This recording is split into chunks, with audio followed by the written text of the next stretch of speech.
Halo, bismillahirrahmanirrahim. Assalamualaikum warahmatullahi wabarakatuh. Waalaikumsalam warahmatullahi wabarakatuh. Terima kasih atas waktu yang telah diberikan. Pertama-tama perkenalkan, saya Siti Ayawasana yang akan memberi penjelasan secara adik-adik.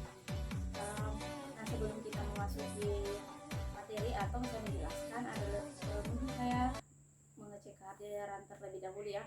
Apa semuanya sudah hadir? Hadir Kak. Oke. Terima kasih. Nah, di sini kita akan melakukan bimbingan klasikal dengan materi permasalahan akademik siswa selama belajar di rumah. Oke. Nah, adapun tujuan yang akan kita capai yaitu tujuan umumnya peserta didik dapat memahami permasalahan akademiknya dengan baik. Nah, kalau tujuan yang khususnya itu siswa mampu memahami pentingnya belajar yang efektif, menerapkan cara belajar efektif, dan mampu mengembangkan cara belajar untuk meraih prestasi. Nah, sebelum memasuki materi, mungkin lebih baiknya kalau saya menanyakan terlebih dahulu apa persepsi siswa tentang belajar. Jadi menurut Anda apa itu belajar? Belajar itu mengenai tentang menuntut ilmu Kak. Oh iya, betul, itu betul. Jadi belajar itu menuntut ilmu. Nah, belajar itu juga merupakan gerak otak dari kita yang tidak tahu menjadi tahu. Jadi itu belajar seperti itu. Oke.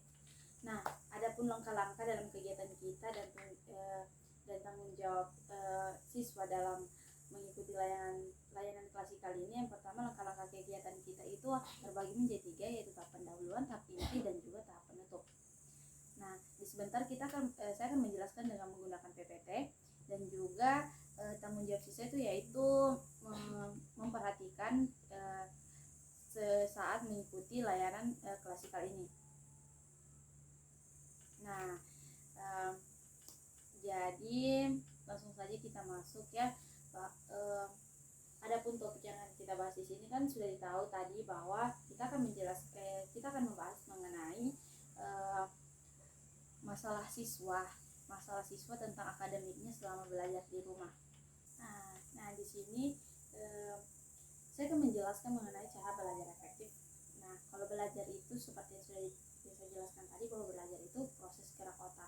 Nah, kalau belajar juga memiliki makna, yaitu seperti penyusunan pengetahuan atau pengalaman. Sedangkan efektif itu adalah cara mengolah atau mempelajari sesuatu dengan waktu singkat, tetapi hasilnya tetap maksimal. Nah, kemudian faktor yang mempengaruhi belajar ada 2, yaitu dari faktor dalam dan juga faktor dari luar. Nah, di sini saya ada PPT yang bisa menjelaskan, silahkan disimak. Nah, di sini ada faktor internalnya. Faktor internal itu dari dalam, seperti siswa kekurangan berminat pada pelajaran atau juga kesehatannya yang terganggu. Kemudian faktor internal atau faktor dari luar, seperti misalnya dari keluarga, faktor lingkungan, dan juga faktor teman. Nah, kalau temannya terkadang kan kalau malas, kita juga terkadang ikut malas. Kemudian ini cara-cara belajar untuk efektif itu adalah secara kuantitatif dan kualitatif. Langkah-langkahnya ada 13 langkah-langkah. Yang pertama itu niat berdoa, kemudian memiliki tujuan belajar yang hendak dicapai. Kemudian selanjutnya menciptakan suasana belajar yang nyaman, merangkum materi pembelajaran, belajar bersama, belajar dengan praktik. Nah, kalau belajar dengan praktik itu kita terkadang lebih semangat belajar karena apa yang kita pelajari langsung kita praktekkan. Nah, kemudian konsentrasi dan juga disiplin belajar. Nah, itu penjelasan materi tentang cara belajar efektif untuk mengatasi kemalasan belajar secara daring. Nah, kemudian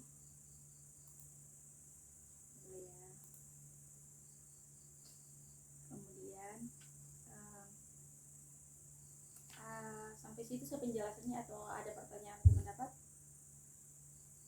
Tidak ada. Oke, terima kasih.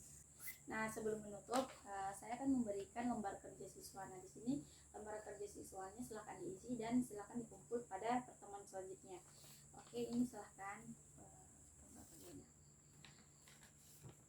Nah, ada pun kesimpulan dalam kegiatan kali ini bahwa faktor kemalasan tentang belajar daring di rumah itu ada dua faktor yang menyebabkan, yaitu faktor internal dan juga faktor eksternal, tetapi lebih cenderung kepada faktor internal, yaitu faktor dari dalam diri. Di sini juga saya juga akan memberikan penilaian kepada siswa, dan juga mungkin pertemuan selanjutnya akan dilaksanakan pada hari Selasa depan. Dan mungkin seperti itu saja pertemuan kita kali ini. Saya akhiri dengan ucapan terima kasih dan wassalamualaikum warahmatullahi wabarakatuh. Waalaikumsalam warahmatullahi wabarakatuh. Terima kasih Kak.